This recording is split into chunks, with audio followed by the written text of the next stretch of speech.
Welcome to Behind the Line, where we pull back the curtain on the challenges facing first responders and frontline workers. The work you do is unique, and so are the stresses that go with it.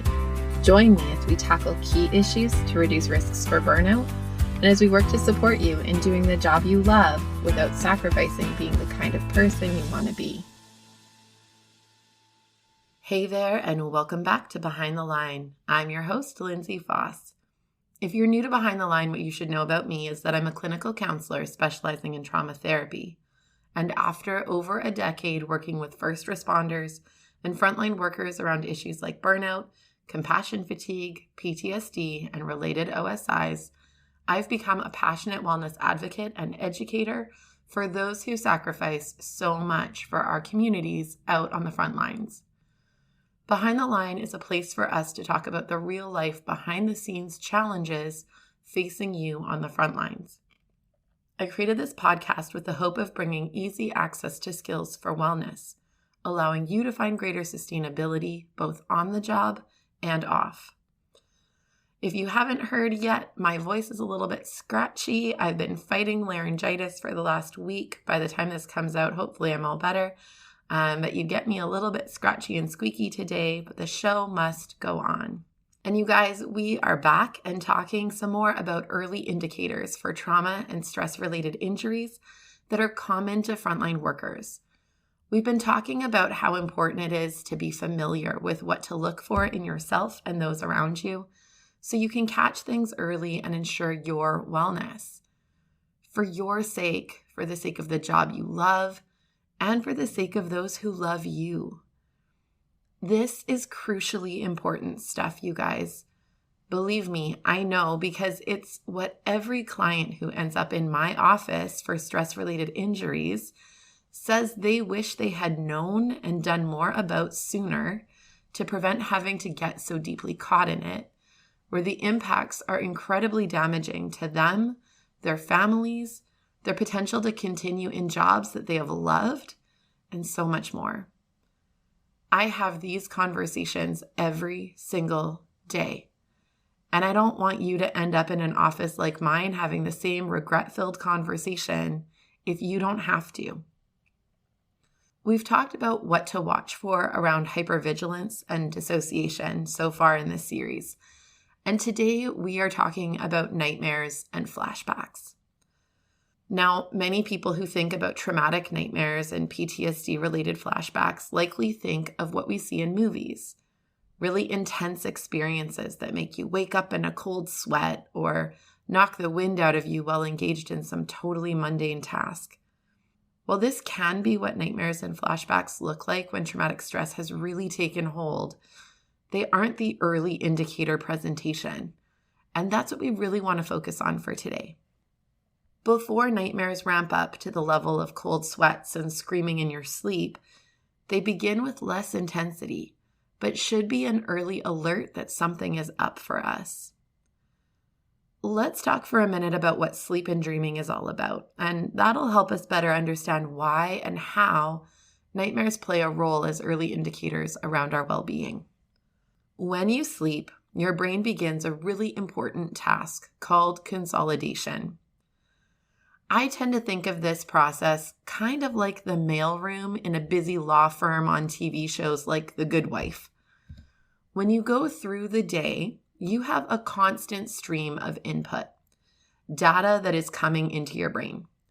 Some of it is important, a lot of it is pretty meaningless, but your brain won't necessarily know what is what until time has passed. For example, your brain might be aware of tree branches blowing outside your window while you're talking to your spouse or kids.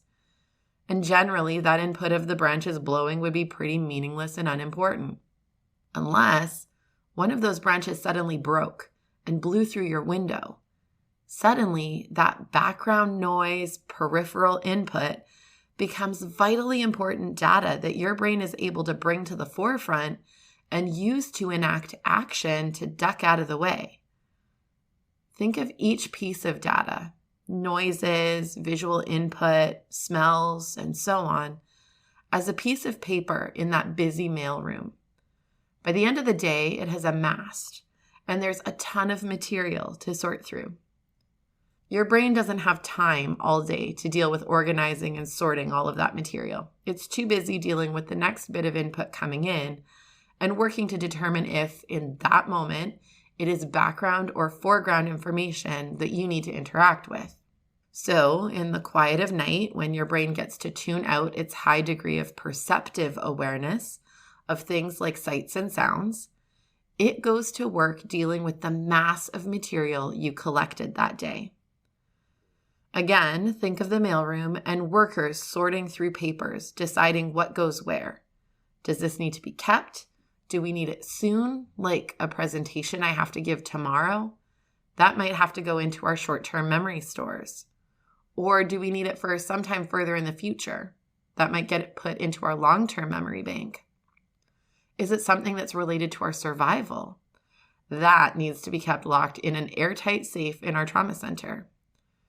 And if it doesn't need to be kept, maybe it can be shredded and forgotten. During the night while you sleep, your brain is busy working on this sorting and filing process, scrutinizing each piece of data. And your brain, wired as it is for imagery and stories, tends to create visual representations and narratives, like shadow puppets of the things it's working on. Imagine that your brain pulls up something about your day that was stressful with your partner, deciding what to do with it, while also pulling up another file of a movie you watched starring some hot actor or actress. Suddenly, in your dreams, you're having an argument with Brad Pitt, who is your husband, but obviously Brad Pitt isn't your husband. Your brain smushes the shadow puppets together and concocts stories that often make very little sense when we wake up, but while we're in it, feel like they make perfect sense and they feel really real. Psychology has a long history of interpreting dreams. I'll admit this isn't something I do, but the idea is that we process symbolically through our dreams. In some ways, we have common symbols that tend to mean common things in what we're trying to make meaning of. But at the heart of it, what's happening is that our brain is combining symbols of various things it's processing and trying to sort through simultaneously, and then working to tell a story with it. Because that's what our brains love to do. Why do you think we love fiction books and fantasy films and TV shows with intricate plot lines?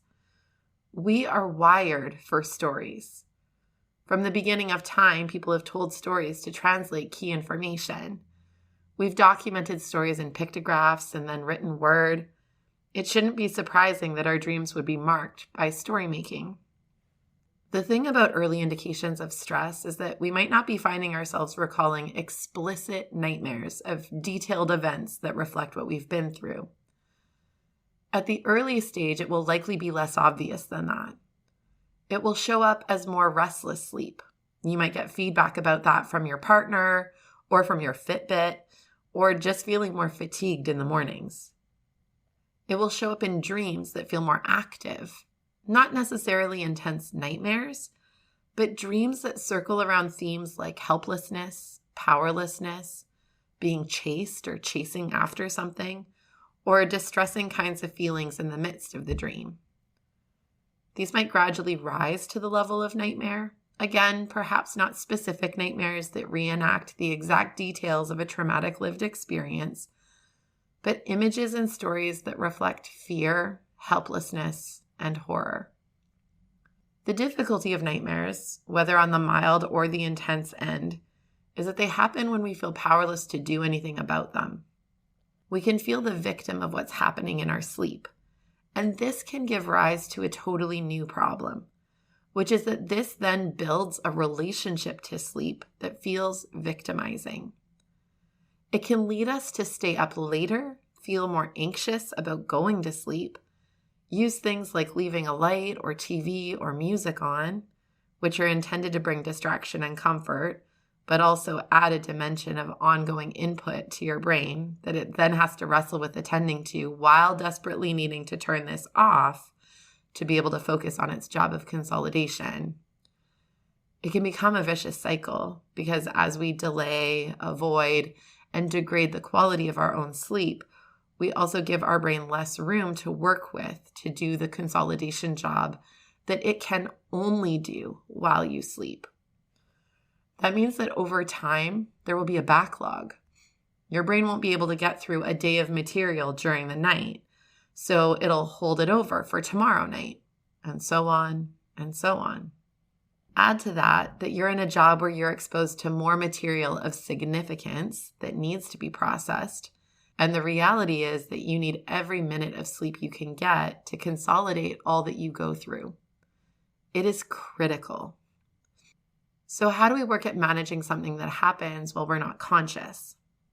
Probably not surprisingly, it starts when you are awake. The old saying, an ounce of prevention is worth a pound of cure, totally fits here. While we may not be able to directly control whether or not we'll have nightmares or disrupted sleep, we can do things that set us up in a direction for better success. Behind the Line is sponsored by Beating the Breaking Point. Beating the Breaking Point is a 7-part online training program designed specifically for first responders and frontline workers, and tailored to fill the gaps in your training to support resilience and sustainability. Whether you're new to the work and wanting to cultivate tools to prevent burnout, compassion fatigue, and related concerns, or you are deep into your years on the job and have gone a few rounds with burnout and other mental health challenges, this program offers the foundational pieces you need to support personal and professional wellness for the long haul. You are a helper. You love your work and you sacrifice a lot. Investing in you and your sustainability is the best gift you can give yourself and those who lean on you. We make this program as risk-free as possible by offering a limited money-back guarantee to ensure that it's a fit for you. If you enjoy Behind the Line, you are going to love this program. Google Beating the Breaking Point Lindsay and find everything you need to get started, or use the link in the show notes. Now, back to the episode. So first, tell the story of your day before you go to sleep. Your brain will still have to walk through the consolidation process and navigate filing it all away, but you can help set it in the right direction. When you go to sleep with a whole bunch of stuff unprocessed, it is there stewing around while your brain tried to pull it apart and make sense of it. You can give it a head start and offer it a lens to make sense of it through by spending some time reflecting on your day, the highs and lows, and shaping a narrative of how you think about the day that feels like it fits.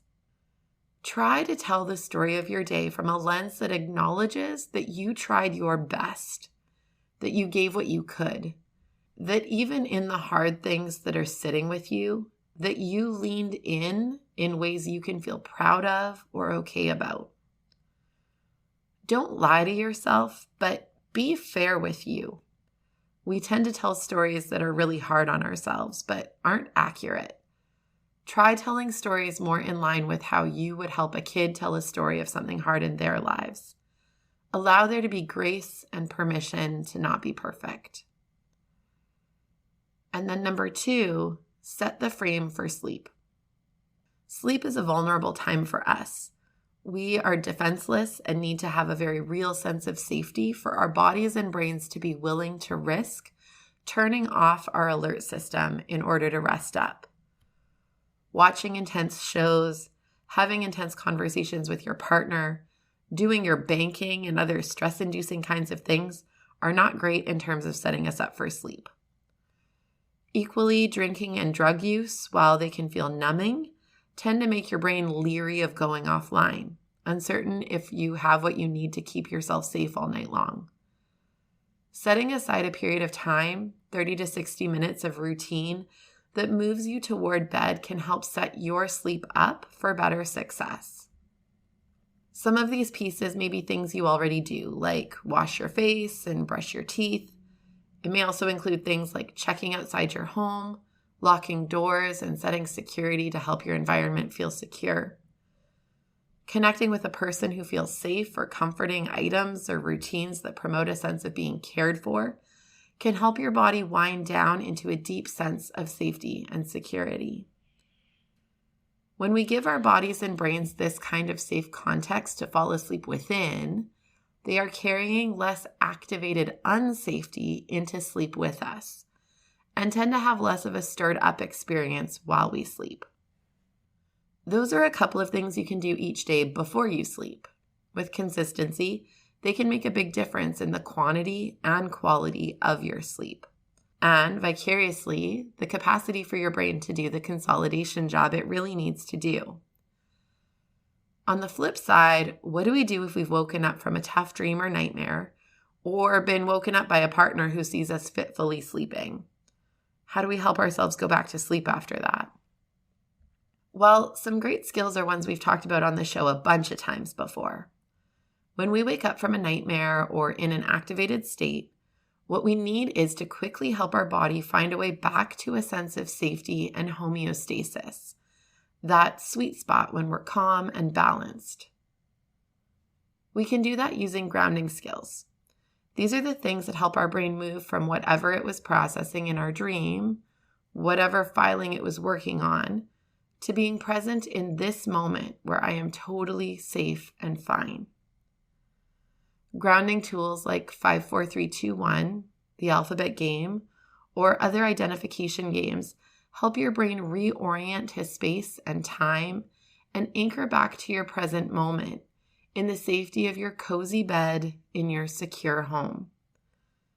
If after 10 to 20 minutes you've not been able to fall back to sleep and still feel quite activated, move to another space to limit associating your bed with an activated, stressed, awake state. And do a little bit of movement like stretching or some yoga poses. Your body may need to move some of the activation and release some of the muscle tension. Try to continue grounding and work to do some of the opposite actions we've talked about before. If your breathing is short and shallow, try to deepen and lengthen it. If you're hot and sweaty, try to cool off. If your heart is racing, try square breathing. Breathe in for a count of 4, hold for a count of 4, breathe out for a count of 4, and hold for a count of 4. Do this a few times and then resume breathing normally. Gently work to bring your body back to safety. Listen to some calm music or nature sounds. Try a guided meditation. We don't want you moving into alert things like watching TV or reading if we can help it, but allow yourself to anchor your body back to where you are and remind it that you're safe right now. When you feel able, try to go back to sleep again. Again, if you go more than 20 minutes lying awake, move out of your bed to prevent associating your bed with an awake state. Now let's talk about flashbacks. Flashbacks are a little like nightmares in that they involve some visual imagery or sensory reminders of a traumatic event. For some people, especially in the early indicators of trauma exposure, they'll have a kind of mild reference.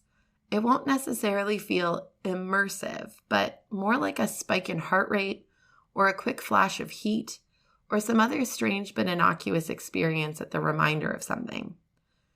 It may be something we can clearly connect, or it may be something that we can't pinpoint exactly what it's about. For others, particularly further down the spectrum of trauma and more deeply impacted, flashbacks can be extremely immersive, where we feel right back in a situation we were once in. They can feel very real, including all of the sensory input of the time. Sights, sounds, smells, all of it. It can be incredibly disorienting and absolutely terrifying. For a lot of people who I talk to, they'll reflect back that before the flashbacks got really bad and intense, they had often had little niggles, fleeting moments where suddenly it was hard to breathe, or a strange feeling of something being in their periphery and nothing being there when they turned to look. They often identify thinking and ruminating about events, like a call that went sideways or a conversation with a supervisor that felt hard. They bring that into other things, like a projected image cast on top of other moments in their day and week. And feelings connected to those events will cast themselves onto other moments too. The feeling of helplessness, powerlessness, anger. It can sometimes feel hard to explain or describe. We can know we feel inappropriately or disproportionately activated, but we'll struggle to moderate it. We'll snap at people we care about from this heightened place and struggle to feel like ourselves in moments where we would normally feel more tethered to who we are. Regardless of the end of the spectrum you're on, the job is the same. Bring it back to safety. We have to help our brains know the difference between now, an environment where I am fine, and then. We are working on coaching our brains to learn the difference between safety states and unsafety states. We need to teach and reteach our brains about what to look for to help us know when we are okay and when we're not. And again, grounding becomes a key skill we can use here to help us really root into the here and now to help our brains know their time and place. When I have clients in my office who experience flashbacks, I prompt them to help find things in the room. I'll say things like, tell me something here that's purple. Tell me something in here that starts with the letter C. Tell me something in here that is small. Touch the chair. Does it feel hard or soft? Touch the wall. Does it feel warm or cool? The goal here is to help them orient back to the room we are in that is known and safe by having them interact with the room and describe aspects of it in detail. When we go into flashbacks, whether mild or severe, we disconnect from where we are and we go into where we've been. Bringing ourselves back to the present and really anchoring to the safety we have right now is vital in helping our brains learn that the unsafety we experienced is not an ongoing and persistent state. It ended. It was hard and awful, but it's over. When we can engage this consistently, we are teaching our brain that we are able to help control its felt sense of safety. We're showing our brain that we can show up for it. We can be dependable for it. We can be a reliable coach that it can trust and believe in to keep it safe. And in this way, we develop a new relationship with ourselves that puts us in the driver's seat of our safety. Yes, bad things happen. They have happened. They may continue to happen. We can't control everything. But when we do these pieces, we help our brain learn to trust that wherever we have the power to control safety, we will. And we'll do a damn good job of it. As we wrap up for today, I want to remind you to please reach out and connect if you have any questions or feedback. You know I love hearing from you and shaping this podcast to echo your needs and interests. I love hearing about what you're working on and how you're using what we talk about on the show. You can find me on Facebook and Instagram at Lindsay A. Faas, where you can follow me or tag me, or you can email me at support@thrive-life.ca. To those who love this podcast and share about it to those you know, I want to say a huge thank you. I so value you helping us make a difference for other frontline helpers who risk so much to serve our communities. Know that we can be found online on our website, on most major podcast platforms, as well as on YouTube. We make all of our resources available to you because the work you do matters. But more than that, you matter. And we want to make sure you have what you need to keep up the good work at work, as well as in your real life outside of the work. So use it and share it. And until next time, stay safe.